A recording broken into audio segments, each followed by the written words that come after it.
Hey everyone, my name is Justice. I'm your host today for the Chep Bake-Off. Our first contestant is Joel, and he is coming up with a dish called baked apple roses. Our second contestant today is Lisa, and she's coming up with a dish called mini lemon curd tarts. And our final contestant is Maria, and she is bringing to the table a dish called nawabi shimei. Before we go on to the bake-off contest, I just wanted to send a shout out to our honorable mentions, Chantel, Chelsea, and Laurel. So unfortunately, one of our contestants was unable to join today, but Maria has been able to send in her dish, and the dish that she has sent in is called nawabi shimei, which is a traditional Islamic dish served during the celebration of Eid. Our next contestant is Joel, and his dish is the baked apple roses. Would you like to tell us about this dish? Yeah, sure. It's a baked apple rose. It's basically a whole bunch of like really thinly sliced Granny Smith apples, kind of layered onto each other on top of some puff pastry, with a little bit of butter and sugar to kind of caramelize a little bit. You roll it up, put it in a ramekin, and it makes this nice little rose shape. Why did you choose this specific recipe? Yeah, I think I chose it for a few reasons. I mean, I think it's easy to make, it looks nice, it tastes really good and wholesome, and yeah, it's pretty easy to make. I realized that the title of this recipe is baked apple roses. So I'm really interested in the rose part. What makes like a really good rose? That's a really good question. A few things you want to do. You want to make sure you have a red delicious apple, just because roses are red. You want to make sure if you can get like a squat apple, you know, kind of like a little like a very round, like it's not like a skinny boy, it's a round one, just because that'll make sure that the petals are actually showing up more, so it's not just sort of flat petals, but they actually kind of perch up a little bit. When you cut them, you want to make sure you cut them thinly so you can layer as many as possible, so you get that really sort of like sweet layered effect of the petals. And then when you roll it, you just want to make sure you roll it more wide than tall, because it's when you get all the layers that it really looks kind of a little bit more beautiful and aesthetic like a rose is. You do a lot of baking at home? Yeah, it kind of depends on how busy I am, but it definitely relaxes me. So when I am healthy in life, I am baking. It kind of depends on how motivated I'm feeling, but I try to bake when I can. This is Lisa, and her dish is the mini lemon curd tarts. What about that dish made you choose that one specifically? I think I chose it because when I made it, made me super happy because it was like summertime, and I think the colors of the lemon curd, like the yellow, really remind me of the sunshine. Now that like fall is here and it's getting colder, it just makes me like feel warm inside. You know, are you hoping that will transition into your appearance when you plate? Yeah. Yeah. I think like just like the raspberries and the mint like reminds me of like all around just like summer in general. Oh, that's so lovely. I love that. How often do you do baking at home? I would say I do baking every few months.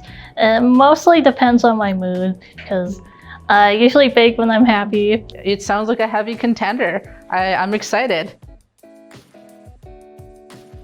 We're going to interview our judges for this competition. The first judge that I have is actually quite a professional.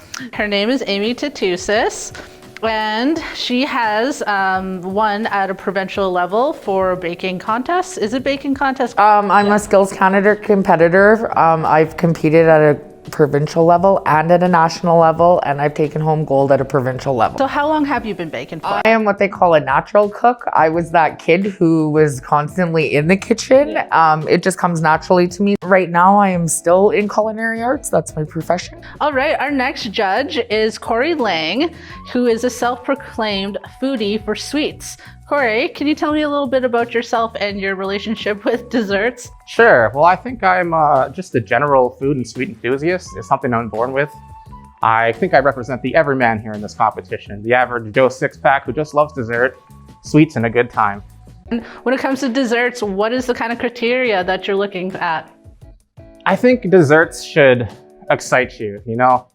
Life can be, frankly, bitter sometimes, and sometimes you just need something a little sweet to perk you up.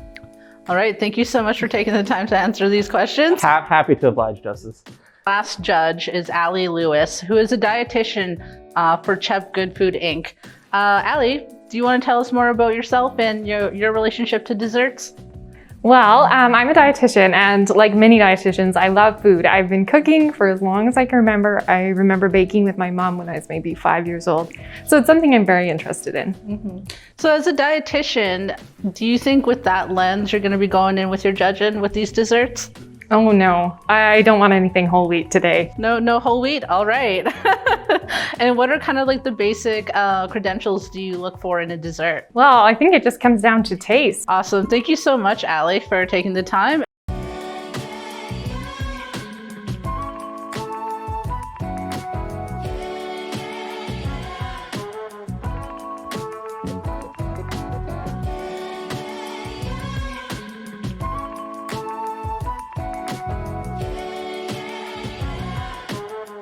For this final segment, we are going to be announcing the winner. But first, let me announce the prizes. So third place is a $50 gift card to Co-op. Second place is a $100 gift card to Co-op, with first place being $150 Co-op. Each prize comes with CHEP merchandise. And now for the moment that we've been waiting for, the winners. Third place is Maria with her Nawabi Shime. And now, for second place goes to Joel. That means first place goes to Lisa with her mini lemon tarts.